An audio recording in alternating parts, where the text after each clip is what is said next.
Hello guys, good morning everyone. आजको weather कस्तो छ हेर्नु है बाहिर। म चाहिँ भर्खरै उठेर चिया खाँदैछु।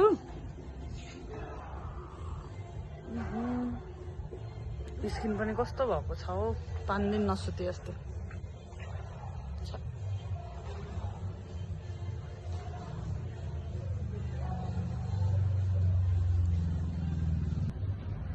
यस्तो छ बाहिरको भ्यू।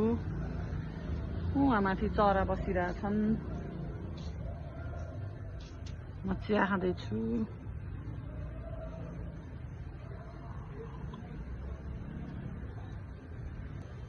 पानी पर्ला जस्तो भएको छ। पानी पर्छ जस्तो छ।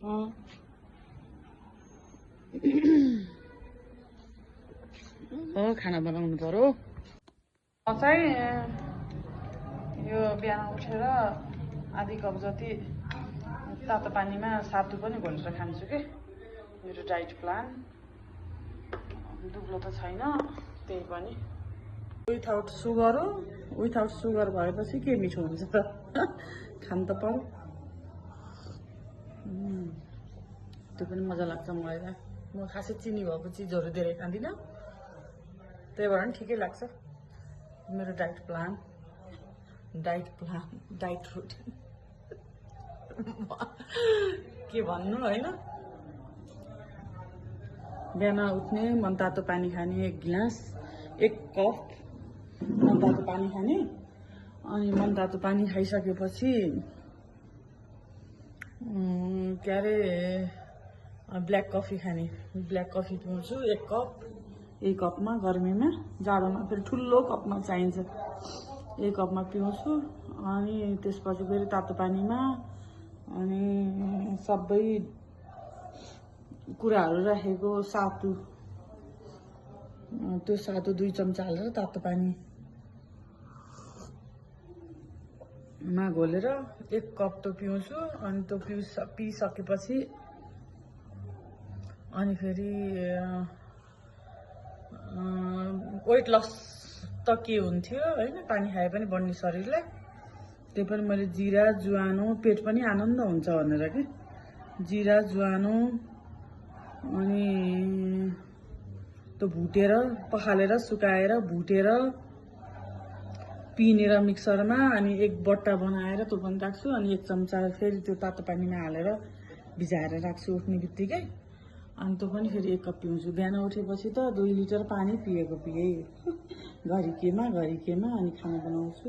बच्चा स्कुल जाने बेला हुन्छ। त्यही छ मेरो त। तपाईँहरूको कस्तो छ? अनुहार पनि कस्तो भएछ हो, बिहान भएर नि होला है। मिठो भयो। भोक लाग्छ क्या मलाई त साह्रो, त्यही भएर सुगर नहालिकन यो शरीर पनि हेल्दी हुन्छ भन्यो के अरे। मलाई नै झन् जे भए पनि मै बिरामी हुन्छ। भुट्दैछु बदाम, यसरी भुटेर राख्छु कि मैले ड्राई बनाएर। कहिले काहीँ यस्तो भोक लाग्दा खानुहुन्छ नि त, हेल्दी पनि हुन्छ अरे भन्ने सुनेको।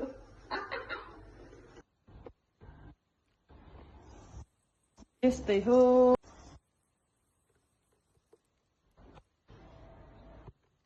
बुढो यसलाई गर्दा बदाम पनि कालो कालो भयो है, पाके जस्तो छ। फलामको कराईमा भुटेको डढो डढो के गर्नु। लास्टै मिठो लाग्छ कि चट्ट बनाएर राखेपछि त। यो पालि धेरै भएछ जस्तो छ, चलाउन पनि गाह्रो भयो।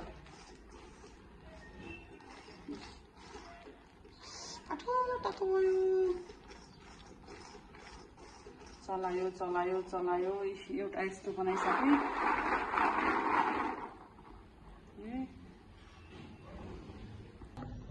कस्तो भएछ टेस्ट गरौँ है। भुटिएछ।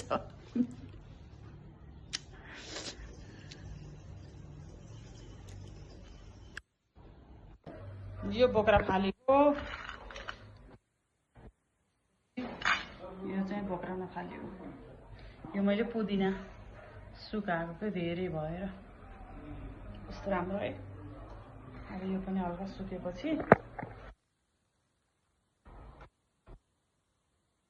त्यहाँ मेरो छोरोले खाना खाँदैछ, गम दिइरहेको छ।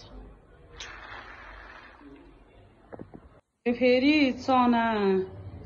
चनाको के यस्तो यो बाहिरको यो कभर छ नि, यसलाई केलाएर अनि टक्क बट्टामा हालेर राख्ने के, भोक लाग्दा ड्राई पनि छ अनि खाँदा पनि हेल्दी हुन्छ भनेर यसरी राख्नु।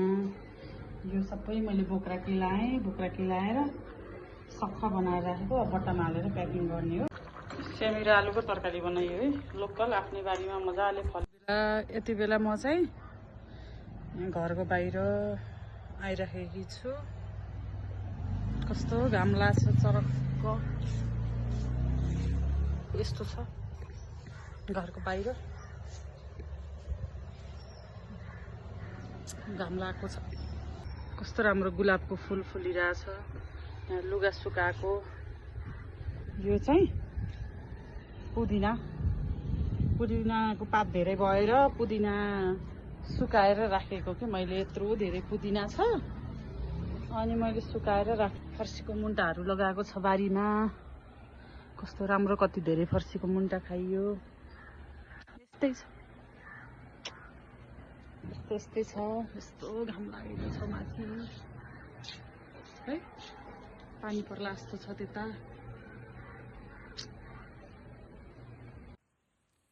आजको ब्लग चाहिँ मैले यहीँनिर एन्ड गरेँ। सबैले साथ सपोर्ट र माया गरिदिनु होला। Thank you.